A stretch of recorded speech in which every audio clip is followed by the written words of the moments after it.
Okay. Thanks for having me. I'm a real estate broker, so I have a number of different functions. I'm a realtor. I help people identify property to purchase or sell, and then also I'm a property manager, which is basically, my main bread and butter, if you want to say. That's basically what I do on a day-to-day basis.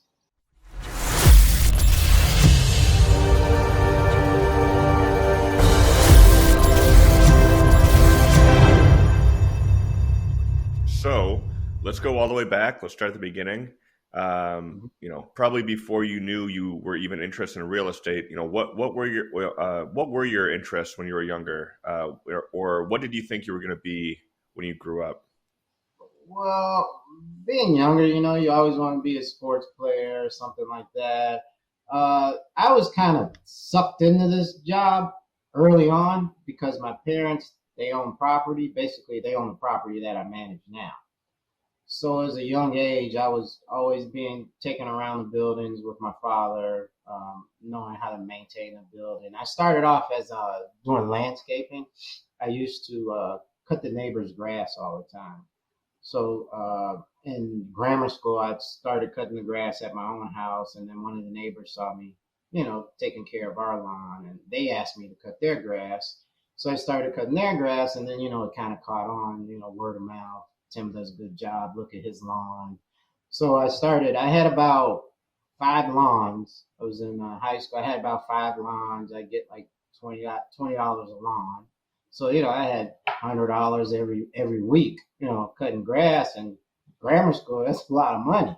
So my mother told me to save the money. I kind of got into it. My mother was kind of like the hard one, the one that was always hard on us because I would try to, get her to give me gas money to put in the lawnmower. And she's like, well, why do you need gas money from me? You're making money. I'm like, well, I have to cut your grass for free. She's like, well, don't you live here for free? Don't you eat? I give you, you have to you have health insurance, you have clothes. So you should be cutting my grass for free. Plus you're using my equipment.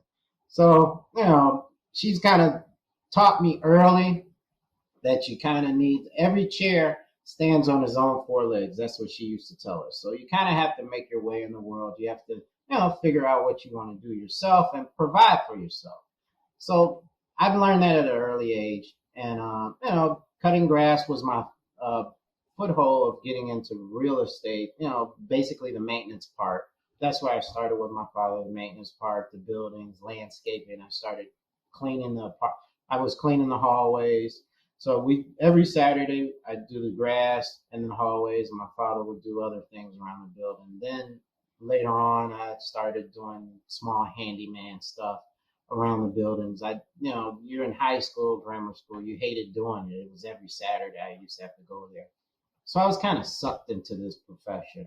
And then when I went to college, I wanted to become a stockbroker, actually a stockbroker or an investment banker. So once I graduated from college, there was a mentorship program. It was called, it was a mentorship program at Chicago State where they paired us with CEOs. My mentor was John R. Donnelly of, back then, he was at R&R Donnelly, the printing company that used to print the Sears catalog. So at one of the meetings, he sat me down and he said, what do you really want to do? And I told him, well, I want to be a stockbroker. I want to be an investment banker. And he said, well, why do you want to do that? I said, because I want to make a lot of money. And he said, well, you don't have to do that to make a lot of money or you have an easy job. He said, look at my driver.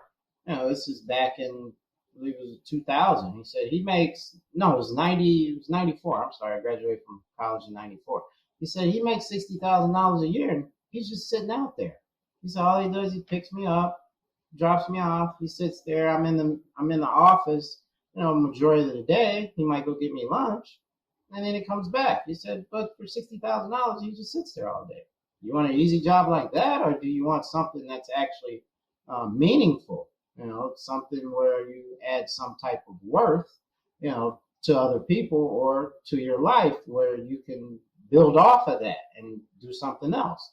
So, it made me think about my career and what exactly that I could do to, better myself and then prepare myself for retirement, because I learned that retiring and not doing anything, it's a way that it's a kind of like a slow death. If you ever speak to older people, they say the key to staying young is being active.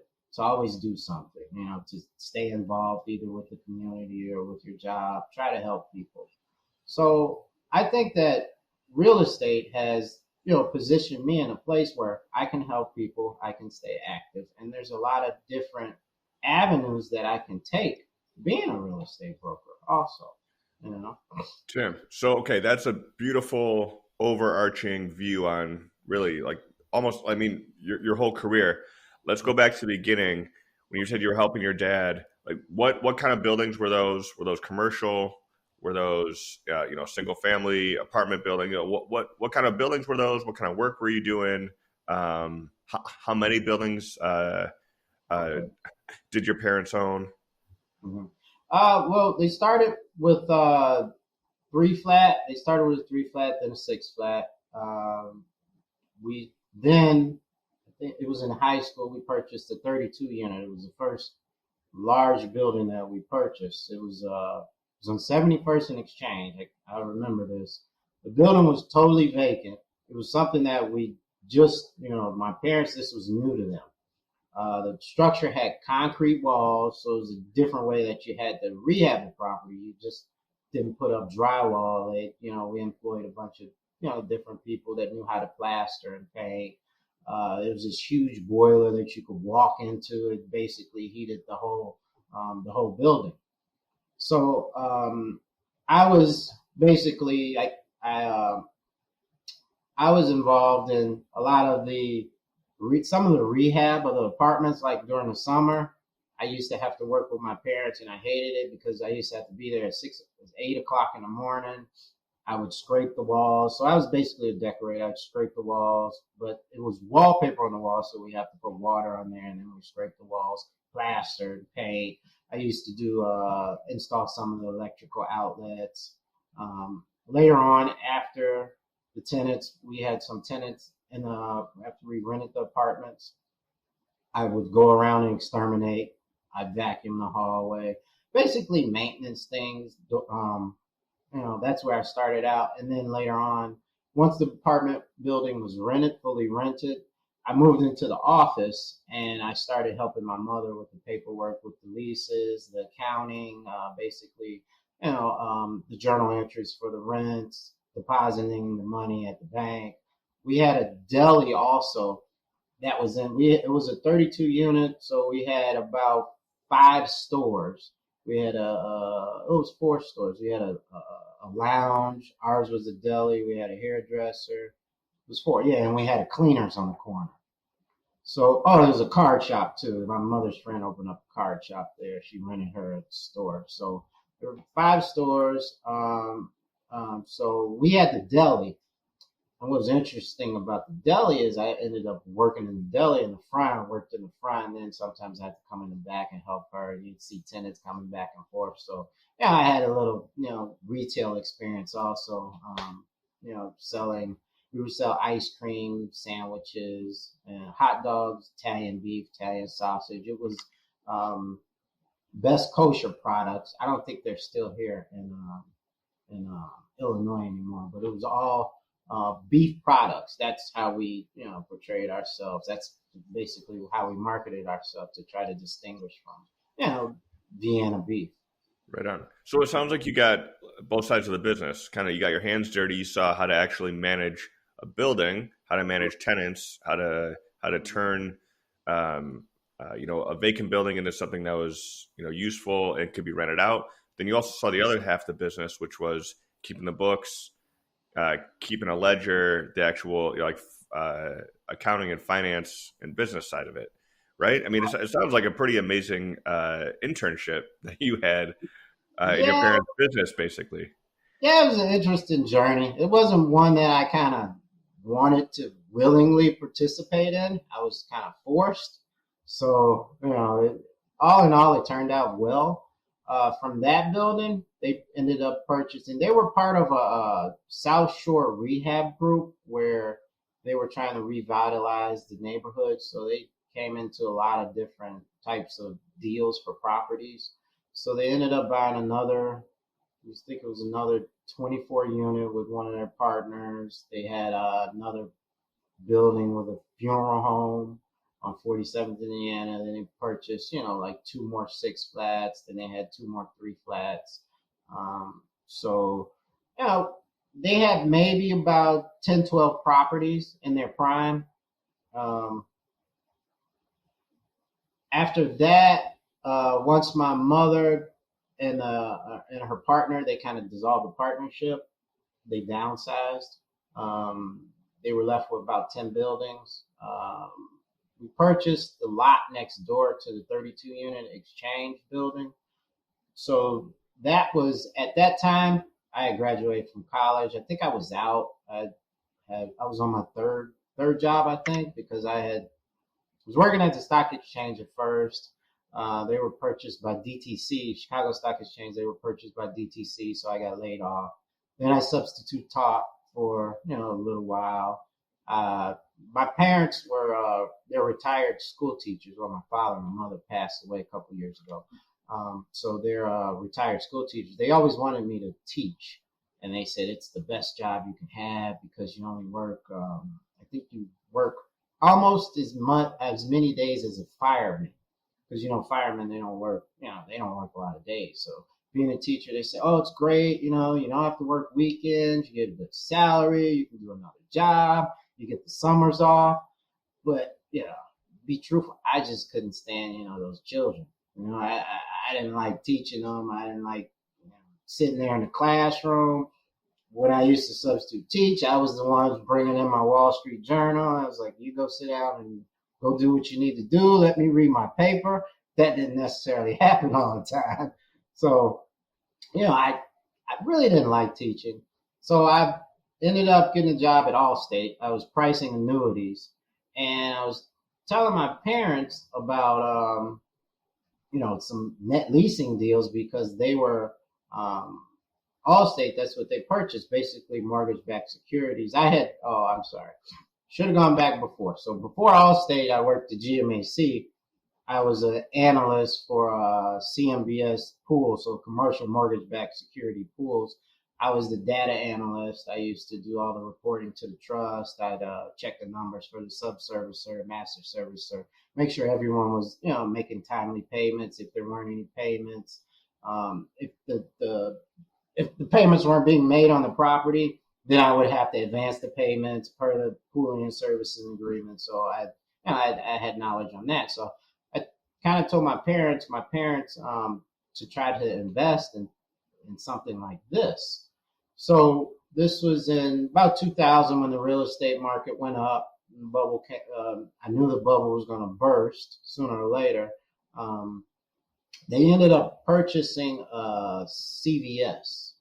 It wasn't what I wanted because they had the opportunity. Had they liquidated their whole portfolio, we could have purchased a Home Depot and we would have been in a much better situation. That's what I wanted them to do, but they didn't want to do it. So they ended up selling the exchange building. We purchased a CVS in Barnesville, Georgia. Basically, it's a net leasing deal. You open up a couple LLCs. You make sure they have insurance and they're taking care of the facility in an adequate way because you just own the structure and they're just renting it from you. So that was a good deal for them until we had to sell that. Throughout that, also when we had the exchange building, we purchased a lot next door. The city had a adjacent lot program. So they ended up purchasing the lot next door. They couldn't figure out what to do with the lot. I said, well, why don't you lease it? Lease it. Who are we going to lease it to? It's just a small lot. I said, well, we can lease it to a cell site tower. So we ended up getting a lease for a cell site tower, and we have a cell site tower on there. We still own that land, and we lease it now. It was back, I don't know if you remember, it was a Primeco. I don't know if you remember when Primeco came out. They built a tower. It was Primeco. They moved to Cell One, and now I think it's T-Mobile and some other providers that have antennas on the tower. So that's one of the pieces of real estate that I manage now.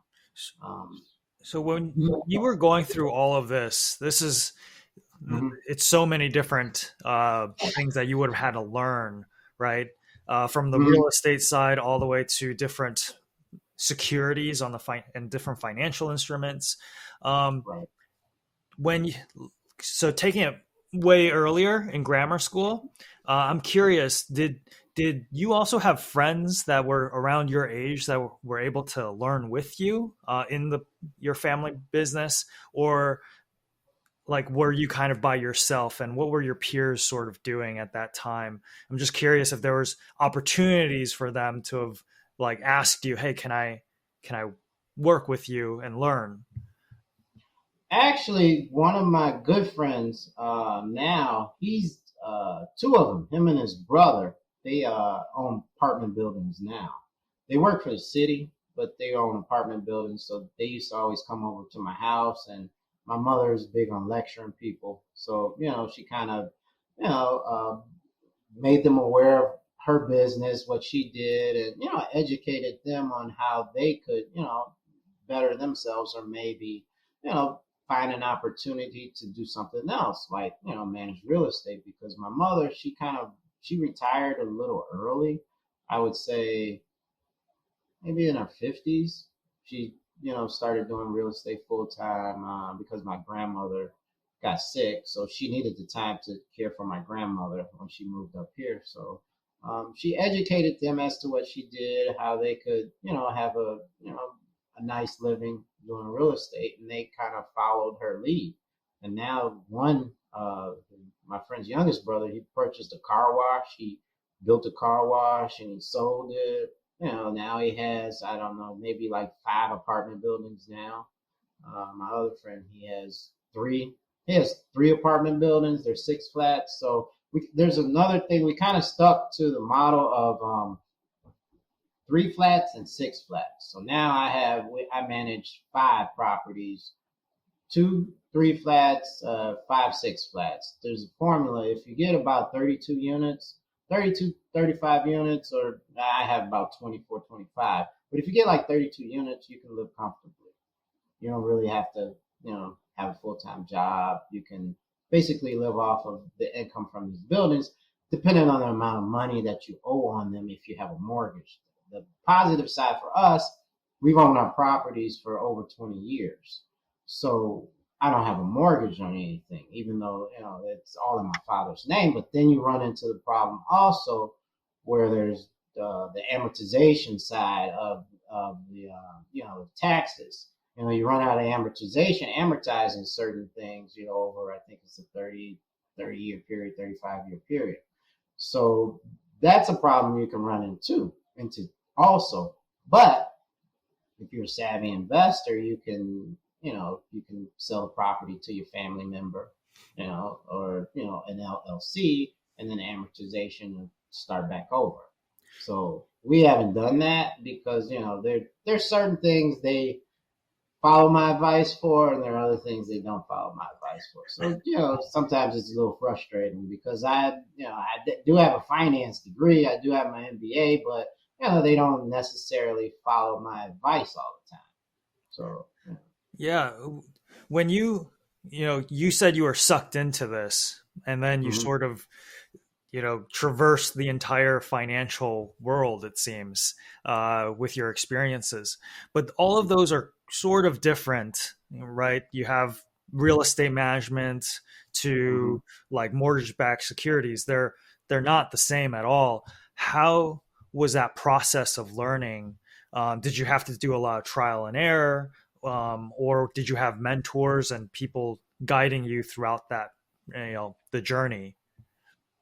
Uh, well, they are related kind of because when I started at GMAC, I started as doing accounting. So basically, I was balancing their principal and interest accounts and tax accounts. Then they moved me to analytics. which was basically doing the analytics on the principal and interest for, mortgage loans. So the mortgage loans, you can kind of correspond that to real estate as to, the financial accounting. You're paying your mortgage, your principal interest payments, the rents are giving you money for the principal interest payments. Um, you have other costs and expenses, water and gas, which, it's not factored into the CMBS pool, but the mortgage payments are. So basically you're doing the analytics on the principal and interest and the tax payments, which is what you would have with, your residential or your commercial property. So it kind of does fit. It fits a little bit together. I can see what you're saying with the pricing and things of that nature. But the pricing aspect was, I was basically just making sure everyone made their payment and remitting that money to the trust. So it was, just everything on the spreadsheet, making sure all the payments were being calculated properly. So why? It sounds like you were able to do a little bit of both, and maybe that's what this career path lends itself to. I think you actually mentioned earlier, you have some friends that are teachers, but also own some properties, and you've been able. It sounds like been able to do that. Have one hand in the real estate game, and then also have other full-time careers going. When did you decide to make the full switch and say, I'm just going to focus on real estate? Well, that was when I was working at Chase. I was a financial associate in financial architecture department. Well, let me go back. When I was at Allstate. Okay, so I was in school to get my MBA at Allstate. I didn't like Allstate because they were more geared towards actuaries.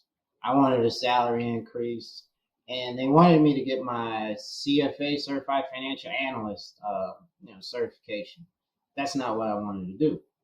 So I left. I went to New Century Commercial Mortgage, where I was building databases, doing analytics on.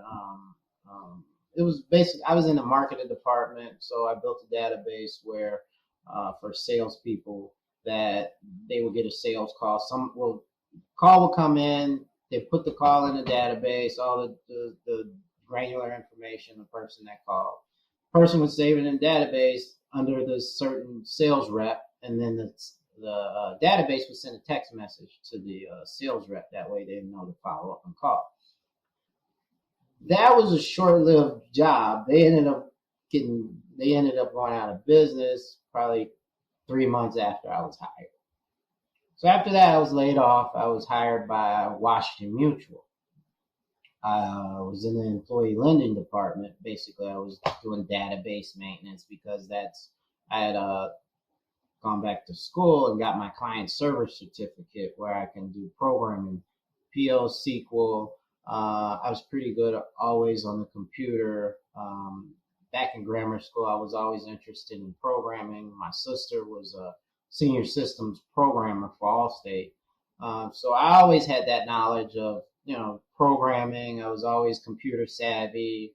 I like computers, so it was a passion of mine. So when I was hired at Washington Mutual, I was doing the updating of a lot of different databases for them. I was doing the reporting for the employee lending department, a lot of the salespeople. I was laid off, my position was eliminated there. So I was off for about 6 months. Then I was hired by Chase. Now, Chase, I didn't know this at the time, but when I was hired at Chase ended up purchasing Washington Mutual. So a lot of the different systems that I was using at Washington Mutual, they wanted me to take over because, it was basically in Seattle, a lot of the databases and things of that nature. So they wanted me to, run the databases that they had acquired from the merger. Chase was, it was a very big bank. They acquired a lot of different banks. So their architecture was kind of confusing at the time. They worked off of Essbase, and they had back then they had 34 different systems working in the background. That's why they had such a large ETL infrastructure. So the data would flow from various different applications to these calculators that would calculate figures, and then it'll come into the reporting system. From all of that, this database that I was maintaining at Washington Mutual, it was for a smaller group. It was for mom and pop,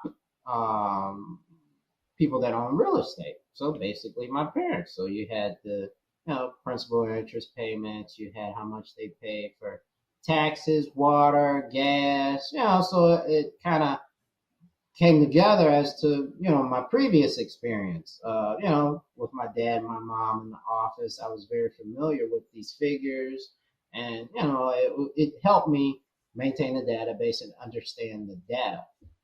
So you had a degree in finance as an undergrad, and did you have to learn any of this programming while you were in college at that time? Because I think this was the 90s, right? That Right. might have not have been as sophisticated with the education on, databases and things like that. What did you have to do to learn those things? Was it on the job? Or like, did you have to self-learn, and did you have to Google it, or what was that learning process like in order to apply it at the job? Okay. Well, I learned Excel. I started learning Quattro Pro. I don't know if you guys are familiar with Quattro Pro. Quattro Pro was before Excel. It was really big. It was good with charts and graphs. This is when I was at the stock exchange. Quattro Pro didn't catch on because Microsoft took off with their suite of products. Once I was hired at GMAC, I started taking Excel classes because Excel was up and coming thing. So it was kind of, continuing education that I took. It was free training. I always liked free training, especially with something that I was interested in. So I signed up for every single free training. I remember it was ExecuTrain. You used to be able to take off work. You'd have a half a day or a day without work. You go downtown and I'd just walk from the office down there, and class instructed. The instructor would instruct you basically on Excel. So that's how I learned Excel. Learning Access, I had to take Access was also some training that they gave you. Also, you could do training for all of the Microsoft Suite products. Programming PL SQL, I took a certificate class at IIT on my own. I paid for that on my own when I was between jobs. So a lot of it was self-learning. A lot of it is, it was free training from the job. So I always tell people, if you're at an employer, they offer free training. Take all the free training you can, because, it can enhance your career, and you never know where it might lead you. I tell my wife that all the time. She never wants to go training. She works for a bank. I said, you should take the free training. You get a couple hours off from work or day, take the training. You never know how it can help you. Now Excel helps me in my everyday life here. I use Excel. Well, I don't use it too much now because I have a web-based system. But, when I download data, I can do analysis in Excel. It's no problem for me, So a lot of it, it was me taking the initiative on my own to learn these systems. You have to want to learn it. If you don't, then, you just, you're not really bettering yourself.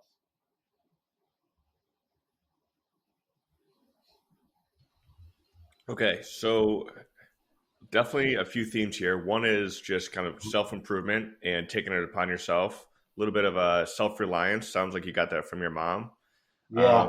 All those things kind of are driving you towards being successful in real estate. Real estate is very entrepreneurial. A lot of, working for yourself. You gotta figure it out. I mean, do you see that like direct line of things you were learning and as a teenager in your 20s, and like how have those things transferred into being successful into what you're doing now? Well, teenager in my 20s, I didn't think I'd be in this position now.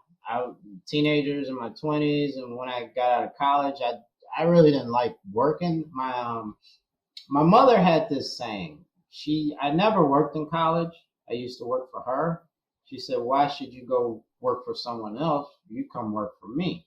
So my freshman year of college, I used to have to, every day after school, I have to go to the office, over to the building that they purchased in the deli. So I have to work the deli, and then I have to maybe deliver notices to the tenants, collect rents. I had to come up with spreadsheets for her because everything was on paper then. So I have to come up with the spreadsheet for the tenants, each apartment, each building. She mark it off on the sheet. I do that every year. Um, Also, I'll tell you a funny story about my mother. So when I graduated from college, I wanted to buy a car. They had purchased me a car, four-door Cavalier. It was like a enterprise car. I think this was back when Enterprises was selling their used vehicles. So I had this car all through college. The ignition coil ended up burning out. So I went to the Honda dealership. I saw this Accord I wanted. I had some type of, discount that they gave you right over the list, but I couldn't afford the car. So I told my mother, Mom, can you give me some money? I think it was $5,000 she gave me. So I had 5,000. She had 5,000. I put $10,000 down on the car. So she said, "Oh, okay." So we got back home. She said, "Come out with the payment plan." I was like, "What do you mean payment plan? I thought you were just going to give me the money." "No, I'm not going to give you the money." So she made me come up with the amortization schedule, which I had learned how to do from GMAC, from the mortgages. Come up with the amortization schedule, how much you're going to pay me each month, the current interest rate. "What do you mean current interest rate? I want prime rate."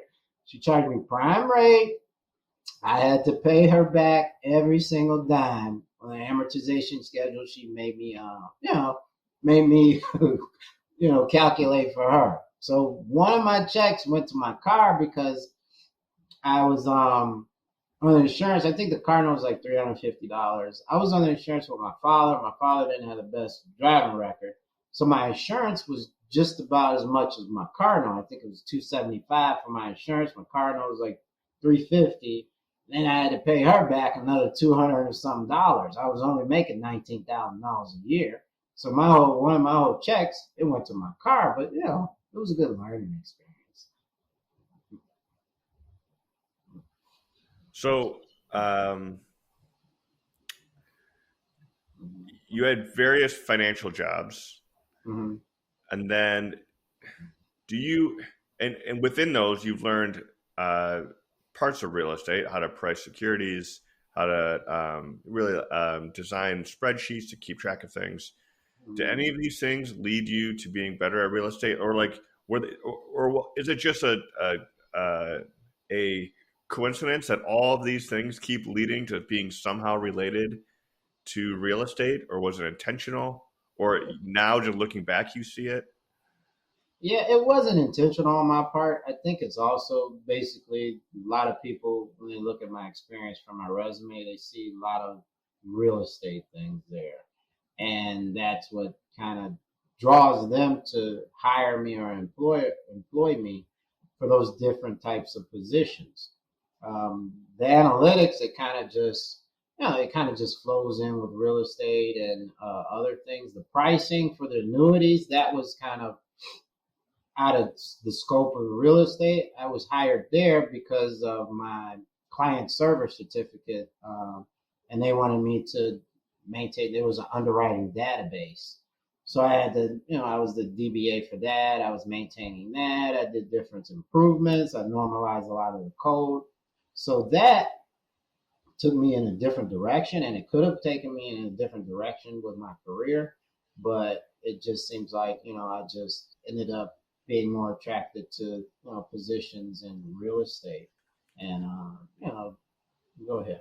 All right, so let's say real estate now. You kind of, I feel like there's two different pieces to what you do on a daily basis. One is acting as a broker for clients, and one is managing your own properties. So maybe we'll start with the real estate broker half. Can you walk us through how you got to doing that? Did you have to get a certain license? Did you have to educate yourself? And then beyond that, do you work for yourself? Do you work for someone else? How does that all work? Okay, so real estate brokerage. Once I left Chase, I left you in the story. I'm sorry. So once I left Chase, I had to leave. I left in 2010. My parents, they suffered from stroke and dementia. So someone had to run the business, and it's the type of business when we had 10 properties back then.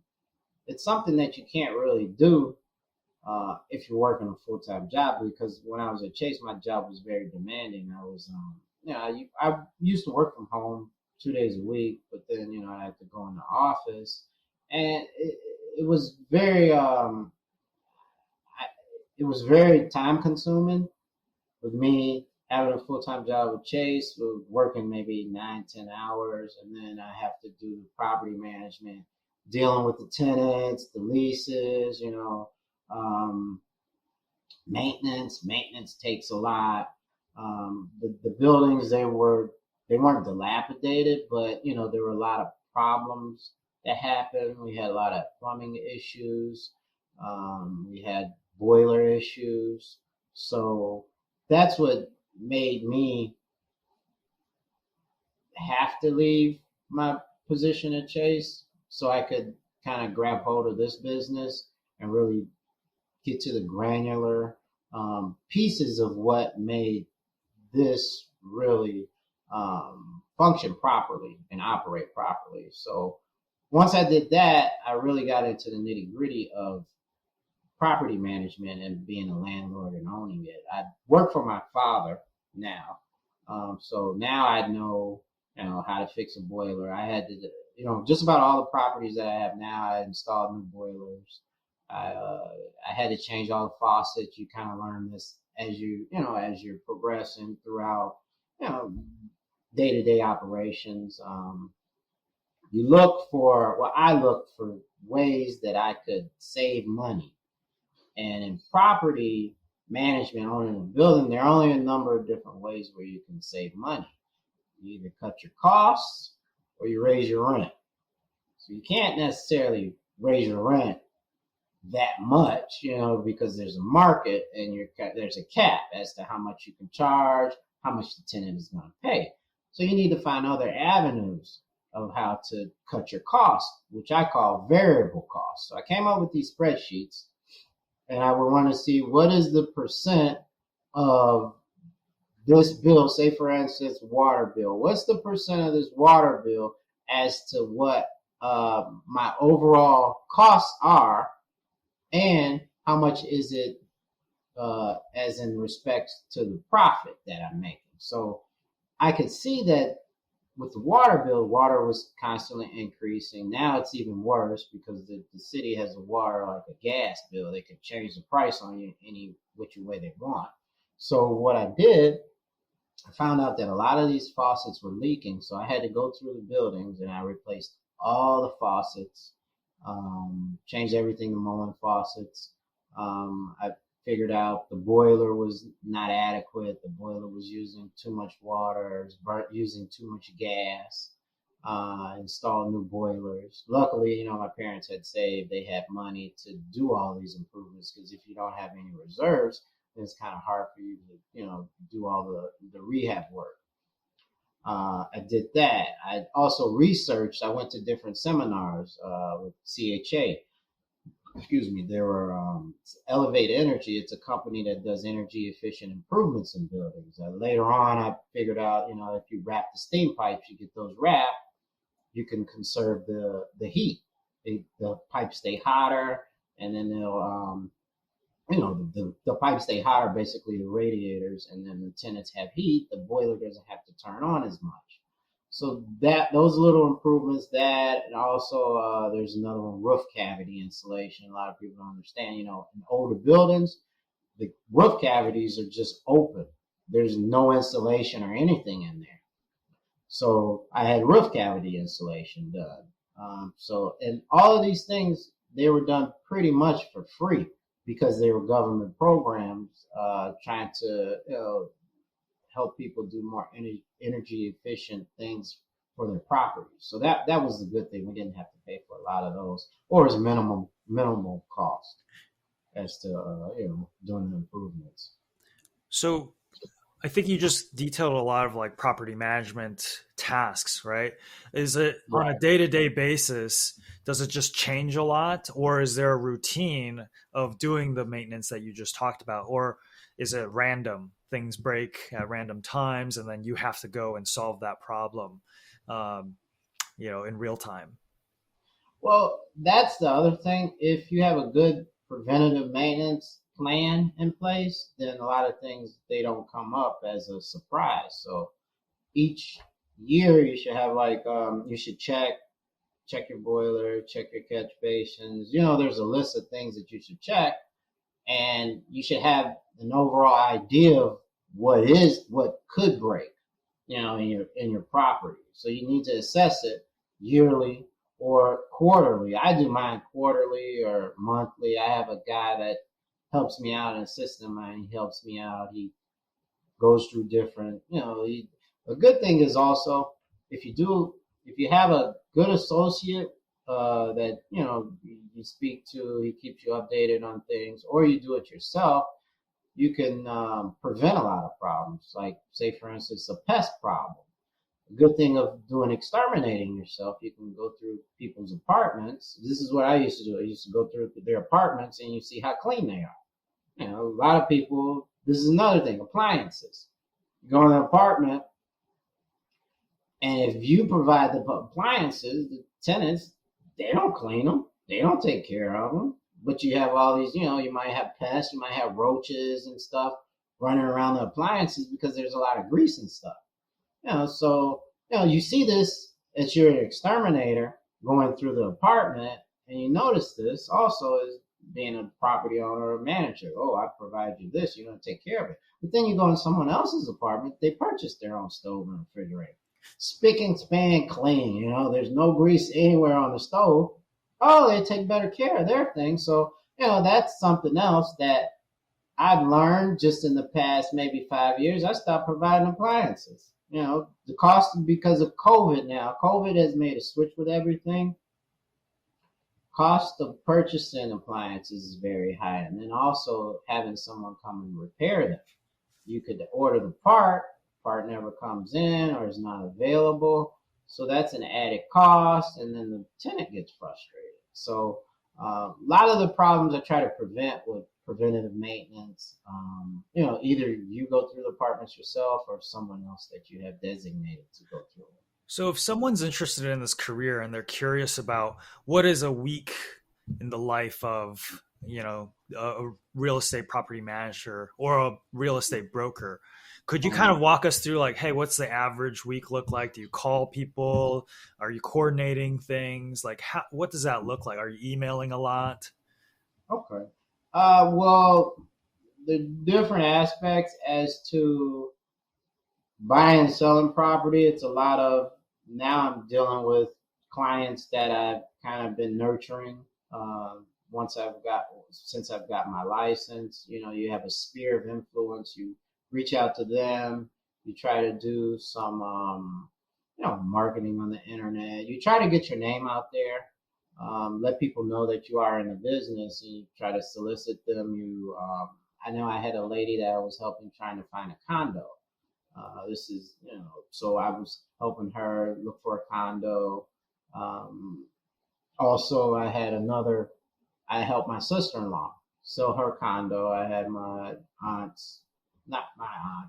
wife's aunt's husband. I helped him sell his father's home. So being a real estate broker, you just have to try to promote yourself to other people. And, the business, it'll end up coming to you.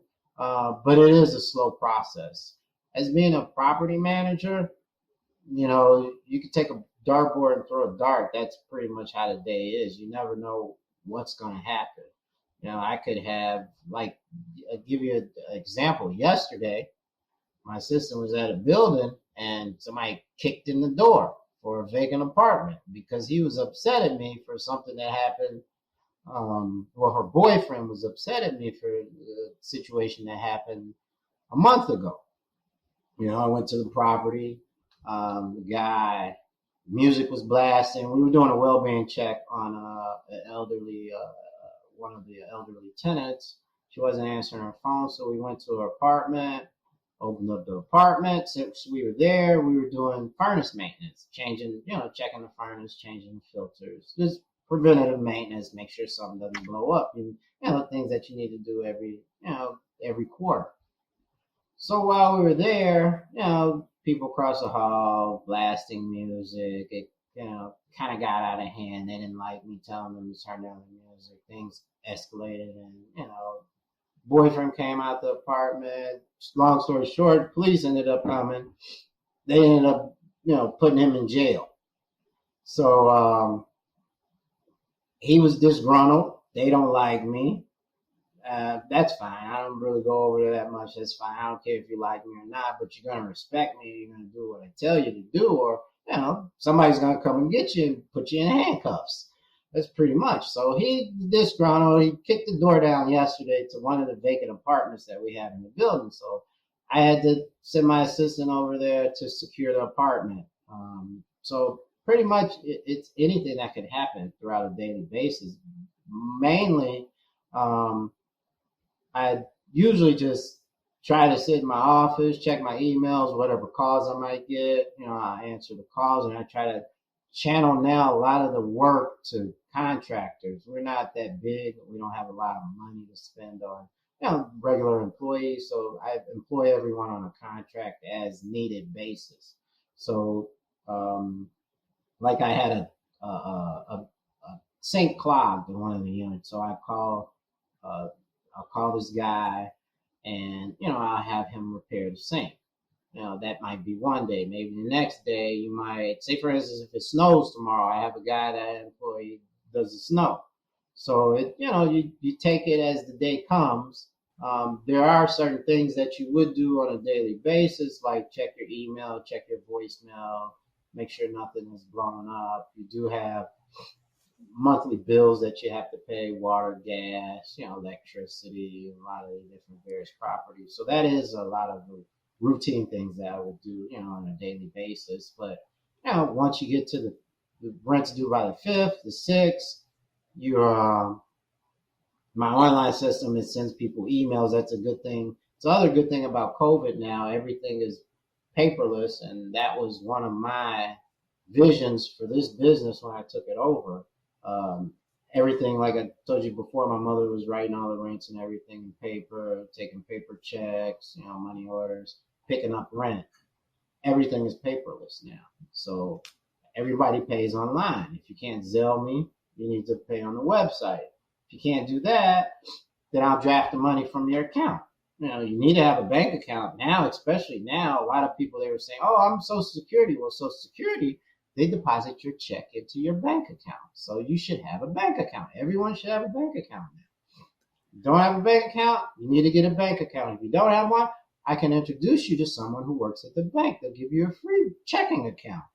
So you gotta have to have alternatives for people who, don't want to kind of go with the model that I've created. So on the 6th, emails go out. They tell people that are late. That's something that you don't have to physically pick up the phone and inform me. After that, usually around the 10th, the 12th, things get kind of slow, and you can do whatever housekeeping items you might have, old bills, maybe you forgot about some project that was going on, maybe you want to pick back up with that. You can pick back up with your preventative maintenance if you kind of forgot about that also. So there's always something to do, and that's pretty much, so how you got to play your time. Yeah, so it sounds like, there's this foundation of like maintenance and processes that you have to go through on a weekly, monthly, quarterly, and maybe annual basis, right? And then there are things that just pop up. What type of personality do you think would work well in that environment or find that interesting to be able to maintain that process and then still be able to go, oh, there's this thing that pops up and I have to handle that? You have to be able to thrive in an ever-changing environment. I must say that with all of my previous positions, not all of them, I would say the most recent one, the last one I had maybe with Chase, there's a structure as to your regularly um, monthly reports that you had to do. I used to do monthly reports that a lot of them they were for the board meeting. On every Wednesday they had a board meeting. Some of my reports they went to Jamie Dimon. So there was a structure as to the first through the 10th. You had your reports that you did. Um, After that, there were kind of ad hoc reports, different departments. They would ask you for certain things. But within this first through the 10th, you have your reports. But if anything else arises, then you would have to take care of that. So it's kind of the environment that I was trained in. I knew that I had my certain responsibilities, but if something else popped up, I'd have to take care of that also. So you have to be able to adjust and pivot as to what you need to do. Also, you have to be very good with time management. You have to know, you know, what is a necessity. So you have to prioritize your time. What's a necessity to do, and what you can get to later.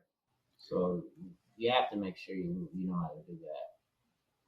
Yeah. So let's say there's a student out there, maybe junior high, high school, and they might be interested in, I'd like to get into property management or real estate in the future because, I see a lot of content about how that is a pathway to financial freedom. What Mhm. would you say to the student, and how would you recommend them getting to the position that you're in if they were to start from scratch? Mm, I would say baby steps. Try to first, um, whatever their career they're in, try to be secure in that career because you're gonna need a second income if you get into real estate. You can't really rely on this as your main income. So there's a saying, I think it's Damon Dash. He said, not Damon Dash, the other guy on Shark Tank. He says, don't quit your main job for your side hustle, because you're always going to need that added. You're always going to need that income. So make sure you're good at your main job, and then you can venture off into real estate. Um, a good way to get started in real estate is to purchase a three flat or a two flat. You live in one of the units. You don't have to pay a lot. The other units, the three flat is the actual model. That's how my parents started. They purchased a three flat. Lived on the first floor. I remember I was born and we still on the building. The other two units, they paid rent. So basically, they paid your bills. Your income, your regular day to day job, you can save that income because the property is taking care of itself. You know, that way you can kind of get your feet wet as to what responsibilities and things that you need to take care of, like the maintenance, the boiler, the gas, if you have furnaces, the roof, different various bills, water bill, gas bill. You kind of know what you're dealing with if you're there all the time and you're living there. You have the reserves to repair these things. You know, Once you've built up enough cash reserves that you're comfortable in this property and this property is, operating the way that you want, then you'll be able to purchase another property and you have real life, circumstances and instances that you can draw from and use as an experience for the other property that you're going to purchase in the future. And then you just keep going. So that's what I would recommend. Uh, you know, Stay on your job, refine your skills for your main place of employment, and then purchase a piece of property, live in the building. That's the model. I know a lot of people, they might live somewhere else and then maybe purchase a condo, but condos are a little bit different because they're like, you have common elements and a lot of the management. Um, they deal with the maintenance of properties. So the best thing is to purchase either a two flat, three flat is the best, live in it, and then you'll know what the day to day responsibilities are, basically to manage a apartment building.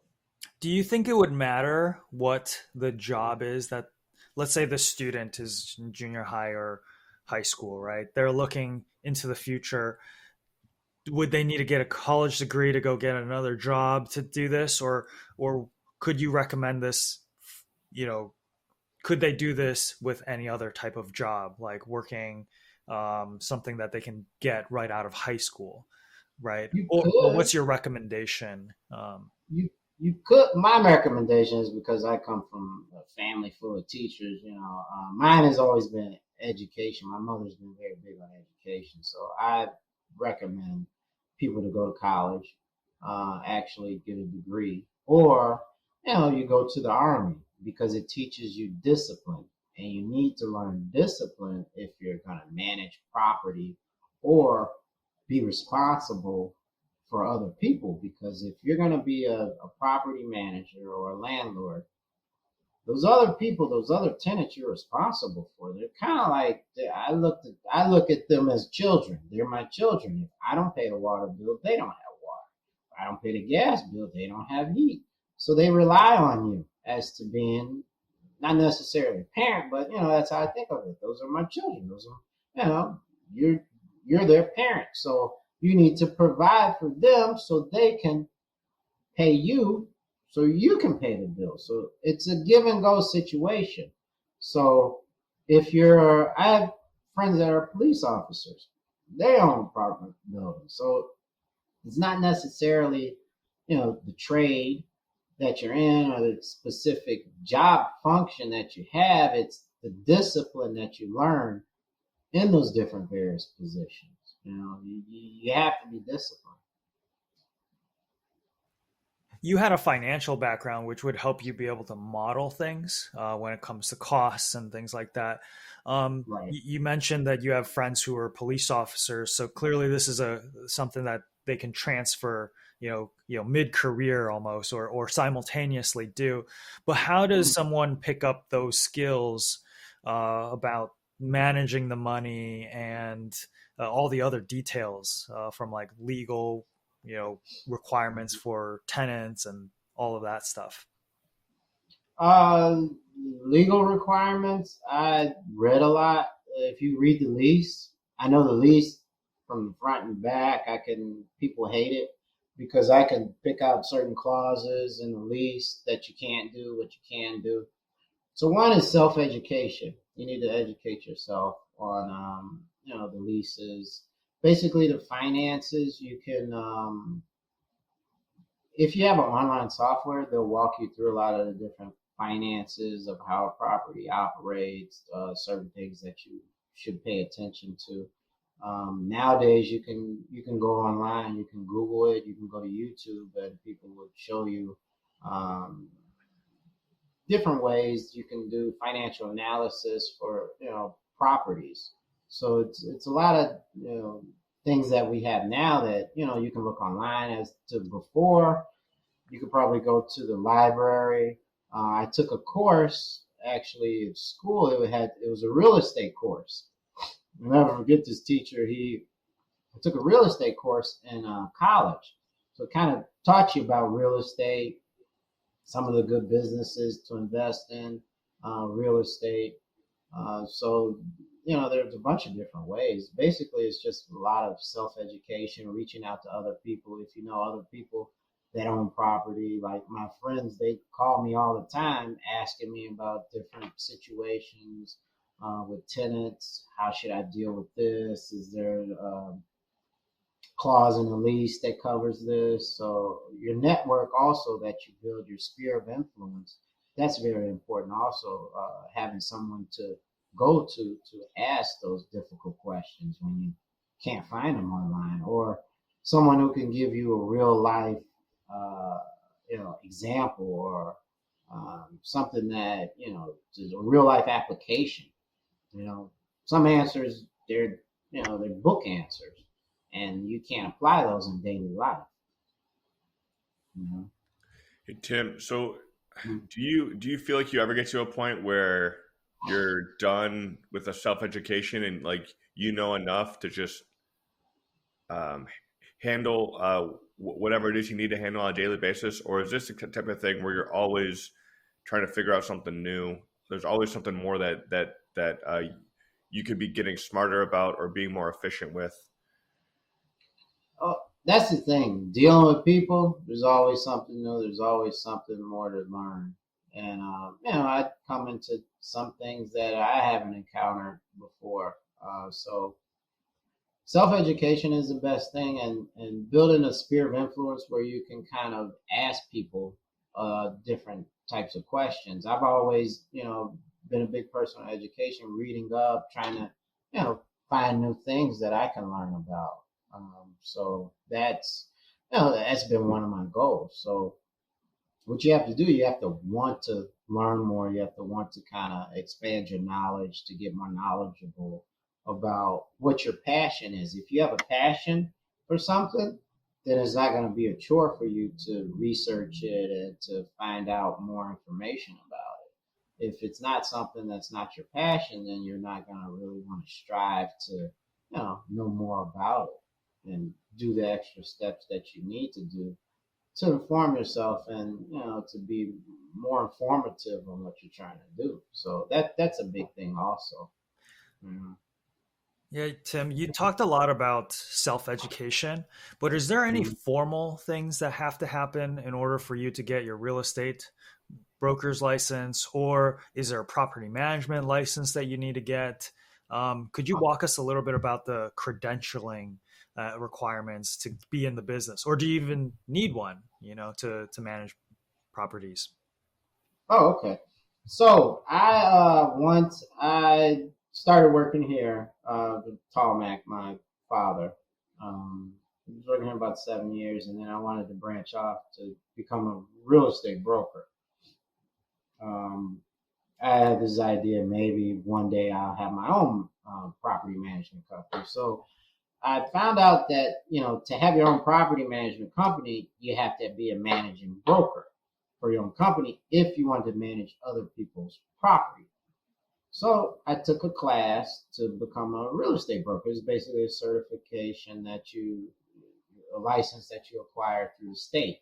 So I took the class, um, passed the test. There's two tests. I think it's a state and federal test. You pass, and then you receive your license. Then they have continuing education that always, they give you continuing education with that also.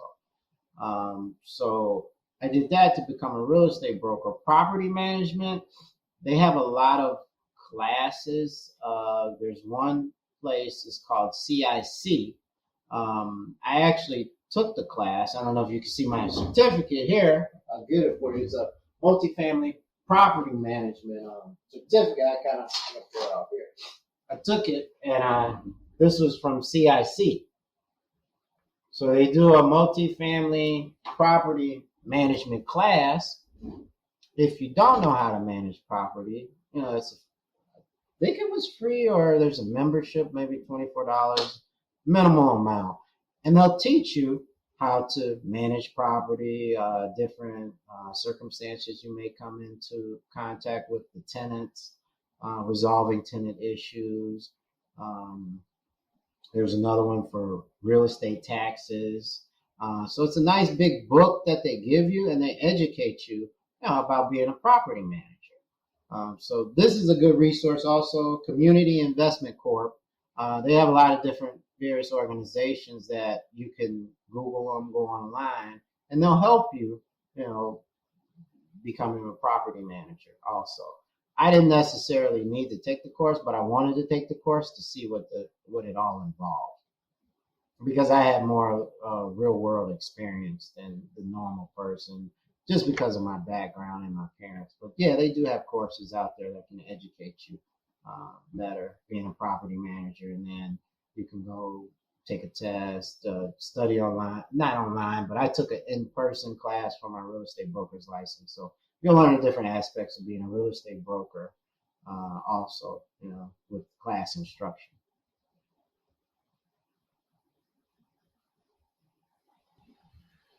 One last follow up on that type of credentialing. Would you? I mean, how much time did you spend preparing for those, studying for those, passing them? Is it a test that's hard enough that some folks don't pass? You take multiple times. Like, how difficult is it to actually get through that entire process? Well, the easy one is a property management class. It's just a class that they give you. There's no testing at all. So it's pretty much like a informational session. They give you handouts, they give you a big book, and then you can ask the instructor. They might have different people that come in and present the material to you.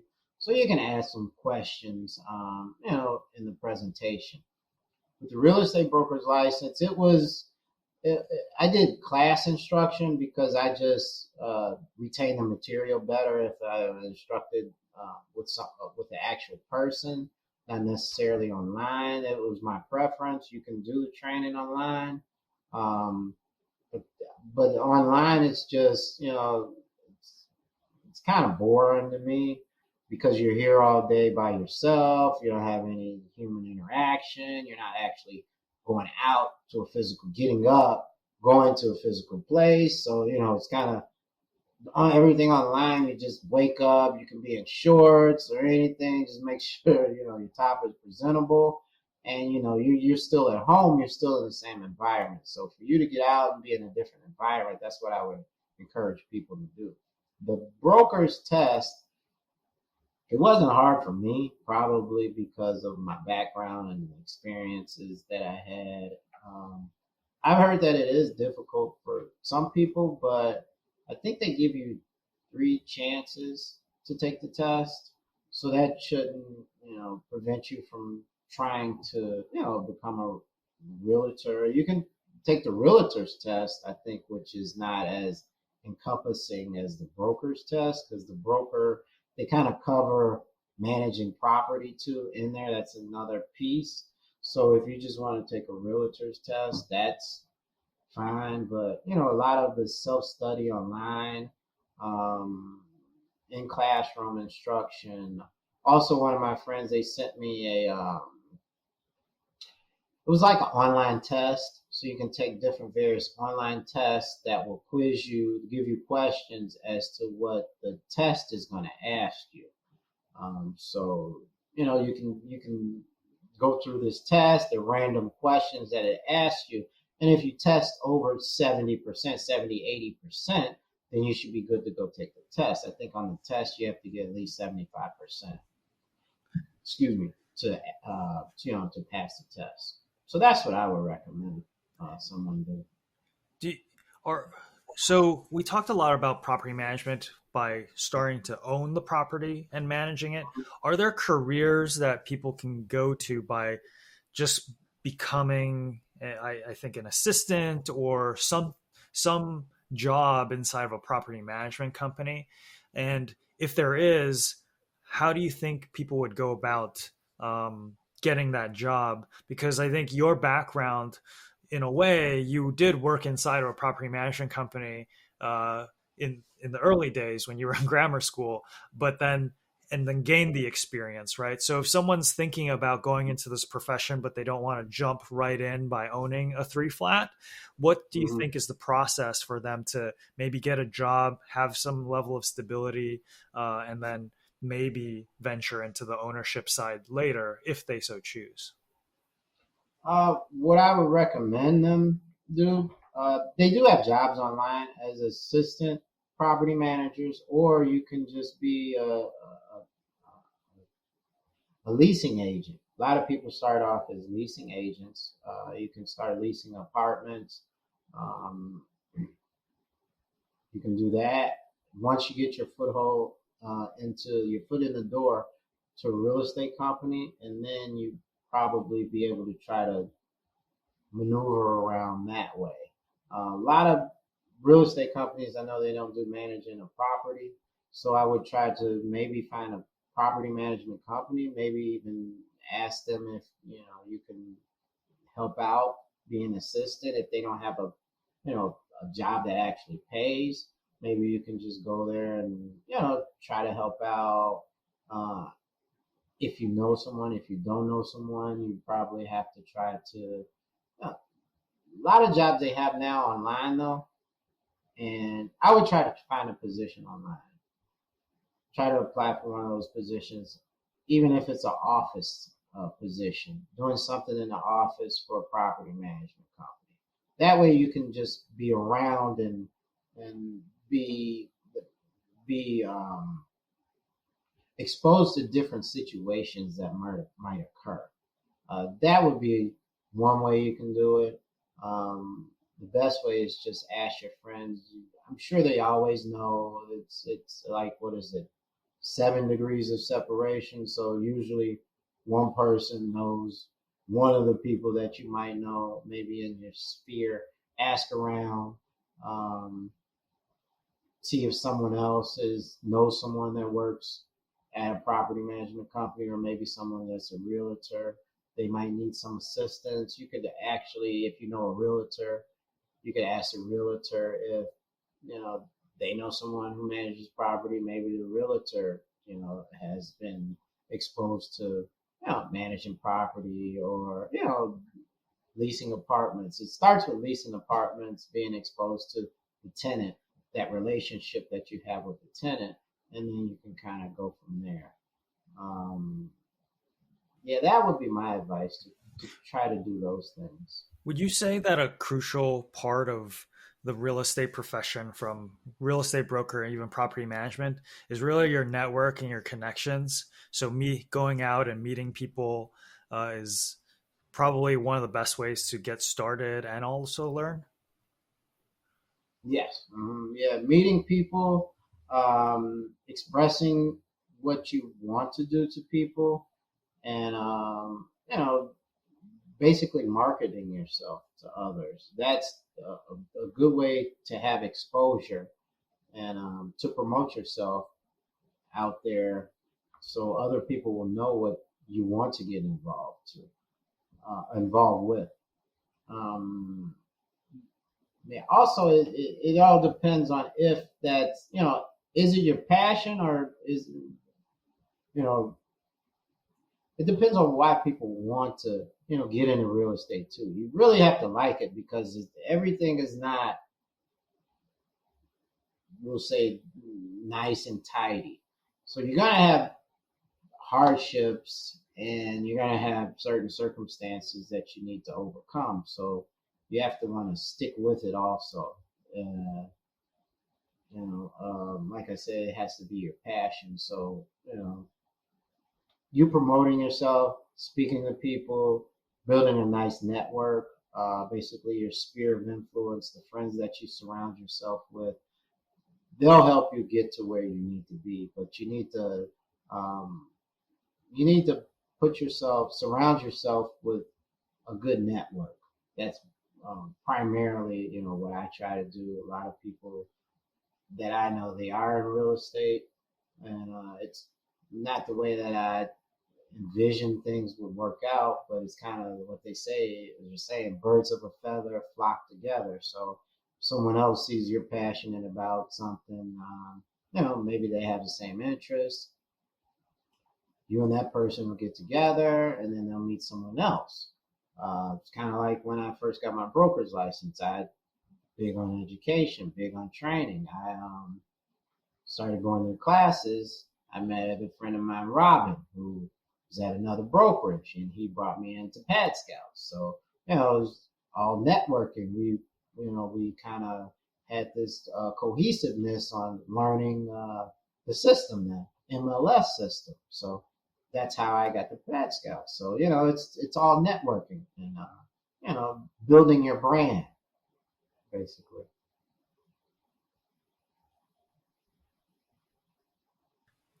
Yeah, I think we've taken up a lot of your time, Tim, for today. Mm-hmm. I was curious, do you have any last parting advice for anyone watching this program, and if they're interested in becoming a real estate broker or get into property management?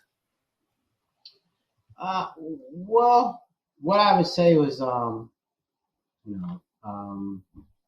build your network. If you want to, get into property management, build your network. Make sure it's something that you want to do. I would research the different various, the course material that you need to take to be a real estate broker.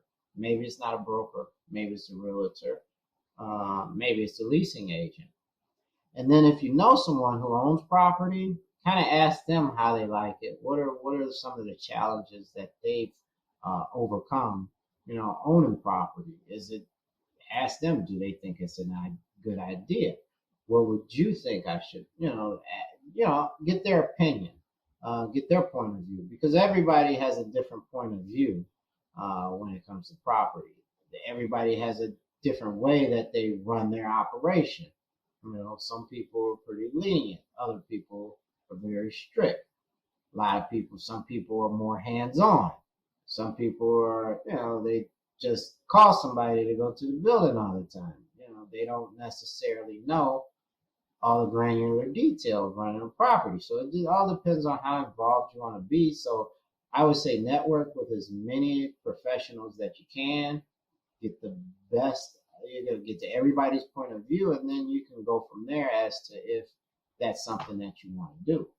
The one thing about this profession, when you get old, you don't have to worry about necessarily, well, you might have to worry about your joints getting bad or something like that, but this is the type of position, when you get old, you can pretty much, sit down in your office, and if you have pretty good knowledge, you can call people to do this and do that. And, if you have that background as to doing the maintenance and things of that nature, you can kind of, decipher what they need to do. You don't necessarily have to, this is one of the good things of being a good manager. You don't necessarily have to know how to do the job, but you kind of have to know what the end result is going to be when you get there. So you don't have to know the details of the job, but you kind of have to have an overall view of, how it needs to be done or some sort of idea.